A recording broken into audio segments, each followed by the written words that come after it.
আমার কানে আসে না, জোরে বলেন। ফাতেমা রাদিয়াল্লাহু তাআলা আনহা, একজন মেয়ে যখন বড় হয় বাবার যে কি টেনশন থাকে কার সঙ্গে বিয়ে দেওয়া যায়, বাবার অনেক সময় এই টেনশনে স্ট্রোক করেও মারা যায়, ঠিক কিনা বলো যুবকেরা? নবীরও টেনশন কার সঙ্গে বিয়ে দেওয়া যায়। এই হাদিসটা মনোযোগ দিয়ে শুনবেন, বিশেষ করে আমার আচ্ছা বোনরা কোন সাইডে আছেন জানতে পারি? কোন সাইডে বোনরা? এই সাইডে বোনরা আছে, আম্মা জান এই সাইডে আছে। আচ্ছা ঠিক আছে, দুই সাইডে আছে, মানে দুই জায়গা করছেন নাকি বোনদের জন্য? আচ্ছা এই পাশে।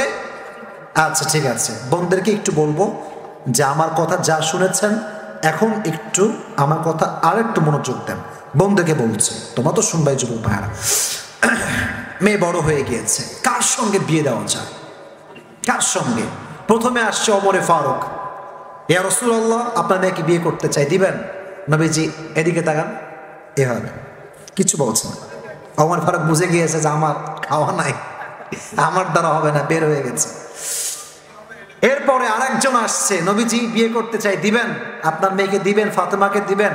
নবীজি চুপচাপ, কোনো কথা কয় না, সে বুঝে গেছে আমারও খাওয়া নাই। দেখবেন বন্ধুরা বন্ধুরা একসঙ্গে হইলে দুষ্টামির কোনো অভাব হয় না, ঠিক কিনা বল? সাহাবা একরাম দুষ্টামি করতেন বাট হারাম ভাবে না। তোমরা যে কি করো এটা কিন্তু আমি জানি, এটা আমি জানি, আমি বুঝি। রাস্তাতে একজন মেয়ে গেলে মামা, ঠিক কিনা বলো যুবক ভাইরা বলো? हम अकेला नहीं देखेंगे, किसी को दिखाएंगे जरूर, একা দেখবো না। বদমাইশ কিছু যুবক ভালো ছেলে বলছে, হুজুরের ওয়াজ শুনে আসছি ভাই, আমাকে জ্বালাস না প্লিজ। বলছে মামা না দেখলেই মিস। এগুলো হচ্ছে কি বলবো, উপরে ফিটফাট ভেতরে সদর খাট, ঠিক?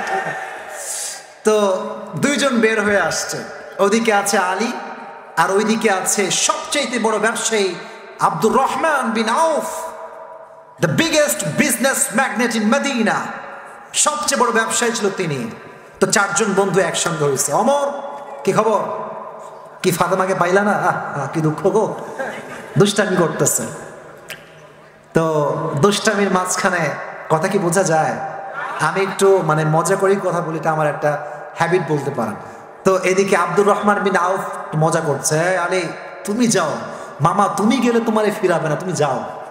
আলী কি বলতেছে? আলী বলছে তোমার মাথা খারাপ, ডাজন্ট মেক এনি সেন্স, টাকা নাই আমার, বাড়ি নাই, আমি ভাড়া বাড়িতে থাকি মিয়া, কিসের নবীর মেয়ে আমি পাবো, অসম্ভব।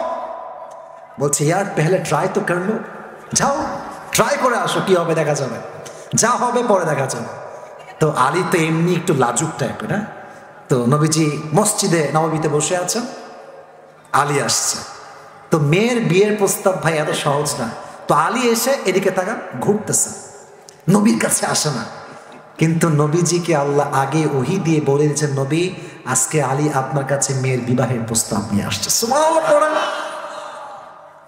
তো আলী হাঁটতেছে, এদিকে আসো, কি খবর তোমার, কি হয়েছে? কিছু নেই, এমনি হাঁটতেছে। তো নবীজি বলছে এদিকে আসো, আমার কাছে বসো, কি হয়েছে বলো। বলেই না।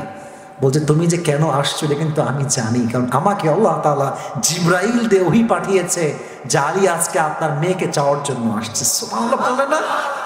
এবার আলী তো লজ্জায় পড়ে গেছে, শালা না বলে তো ভুল করে ফেললাম, লজ্জায় পড়ে গেছে। রাগ করবে না please, don't take it negatively, just fun করে বলছি।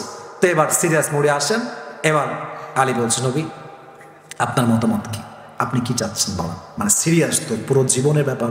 একটা মেয়ে মানে তো একদিনের জন্য নয়, হারাম প্রেম, আজকে ভালোবাসা, আই লাভ ইউ জান, I can't live without you, I will die for you, I really love you so much. ওমা দুদিন পরে পরে তোর সঙ্গে ব্রেকআপ। এইগুলো হচ্ছে দুনিয়ার ভালোবাসা, হারাম ভালোবাসা। আর হালাল ভালোবাসা মানে হচ্ছে তোমার হাত আমি ধরেছি, এটা আমি আজীবনের জন্য আগলে রাখবো, ঠিক কিনা বলেন? তো এবার আলী বলছে, নবী আপনি কি বলবেন বলেন। নবীজি প্রথম দুইবার কি ছিলেন? কি ছিলেন? Silent, keep quiet and keep silent, চুপচাপ ছিলেন। কিন্তু এবার নবীজি একটা শব্দ বললেন, আলী টেনশন করো না, ইনশাআল্লাহ ইনশাআল্লাহ ইনশাআল্লাহ। এখন আলী আবার ইনশাআল্লাহর অর্থ বোঝে না, প্যাচ লাগছে এখানে।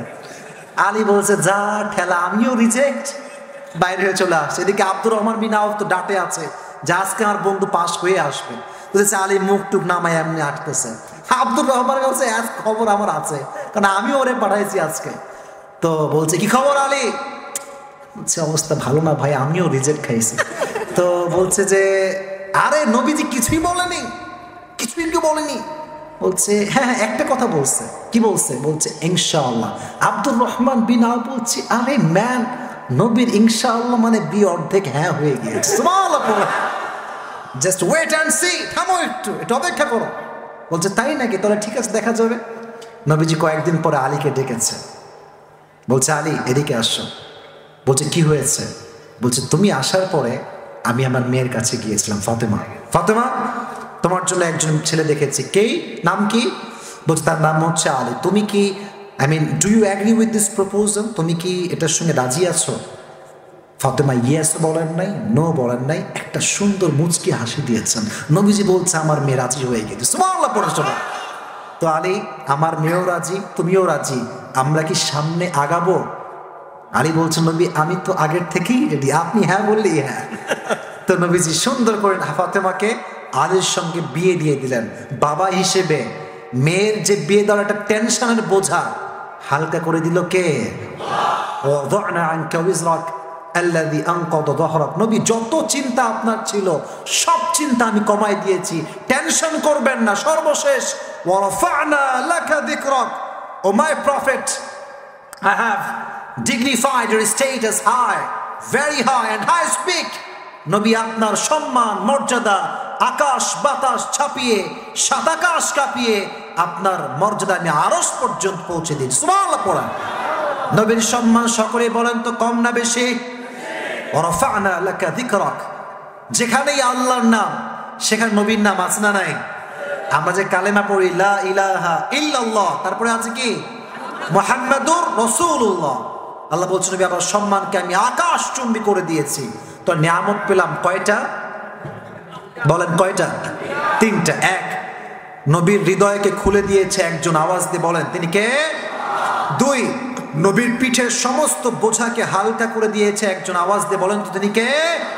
এবং সর্বশেষ নিয়ামত হচ্ছে আল্লাহ তাআলা বলছেন নবী আপনার সম্মান এটা যেন কোনো সম্মান নয়, আপনার সম্মানকে আমি আল্লাহ তাআলা আরশ পর্যন্ত পৌঁছে দিয়েছি। সুবহানাল্লাহ পড়েন সবাই।